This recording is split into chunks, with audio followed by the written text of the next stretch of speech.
Hey fish friends, how's it going? Zenzo with Tazawa Tanks. Hope everyone's doing well, hope you're all having a great day.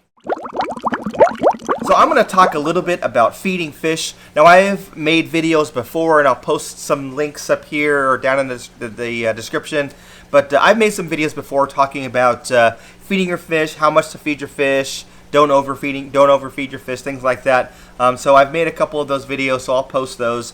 But I want to talk a little bit about bloat. So I have had some questions from some viewers in comments and some messages that were sent to me asking about bloat with cichlids. Typically we call it Malawi bloat, but it can be other fish. It can be, Tanganyikan fish, and other cichlids can get it. But typically we see it in African cichlids. And really, once a fish has bloat, I mean, there are ways of treating it. I have not been successful. I've heard of people using different medications. I've heard of people using Epsom salts to kind of work as like a laxative in the water, and that's what Epsom salts do in certain dosages, as they will act as a laxative to kind of loosen the bowels and allow passage of anything that's impacted in the intestines. But I have not had much luck with it in the past. But I also don't really come across it very often. I have not had any situations with bloat in the last maybe 3 years or so. And I think the reason why is how I feed. So one is that I make sure that I don't overfeed. Years ago, I did do a lot of overfeeding, as a lot of us have, and when we were first getting into the hobby. And every time the fish would come to the surface and in front of the tank, I would think that they were hungry, so I'd feed them, and I started to notice some problems. Now with these fish, I really am focused on just a measured amount of food. I don't overfeed them. In fact, if anything, I kind of underfeed them compared to a lot of people in the hobby. But if you see here, they're all pretty healthy. They're all full-bodied, colored up, active. This guy's kind of being a jerk right here, so he's kind of chasing all the fish on this side. But anyway, what I like to do is I like to mix different types of food. So even like with the mbuna are downstairs now. Mbuna are geared more towards eating vegetable matter and more vegetable-based pellets. So I will supplement their diet with vegetables. I'll give them zucchini. I'll give them plant matter like duckweed, for an example.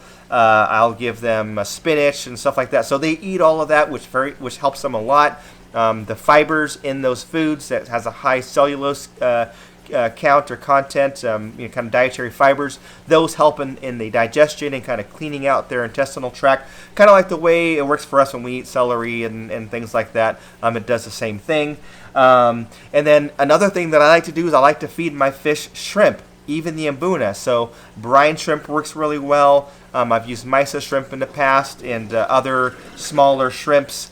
And what that does is the exoskeleton of the shrimp kind of acts like roughage, and I've talked about this before. So the inside of the shrimp is where all the meat is, but on the outside, their shell, so to speak, it's roughage, right? It's an exoskeleton, and every time, like when we go to the grocery store and buy shrimp, or if we go to the restaurant and buy shrimp, if it has a shell on it, then obviously we take it out of the shell and we eat the meat on the inside and not the shell. But they'll just eat the whole shrimp whole. So that shell, that exoskeleton, kind of acts like dietary fiber and will also kind of help clean out the intestinal tract. So that's just my advice. I would say to feed your fish a varied diet based on their needs. So if you have fish that are more carnivorous, you can feed them a high quality cichlid pellet, but then also supplement it with some other foods like the brine shrimp. You could do like some insects as an example. Those would work well. They also have exoskeletons. I would stay away from any land-based proteins. Don't feed your fish cut up beef or anything like that, especially your African cichlids. If you have mbuna, and then do a high quality vegetable-based pellet, cichlid pellet, but then also supplement their diet with some type of vegetable matter or some plant matter.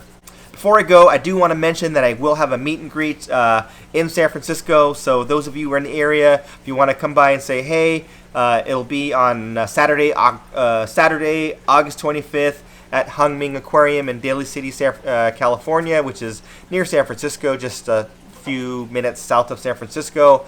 And if you come on that day, the store will give you a discount, and I'll be hanging out there, and maybe we'll do some prizes and some giveaways and things like that. That's all I had for now. Thanks for watching. We'll catch you on the next one.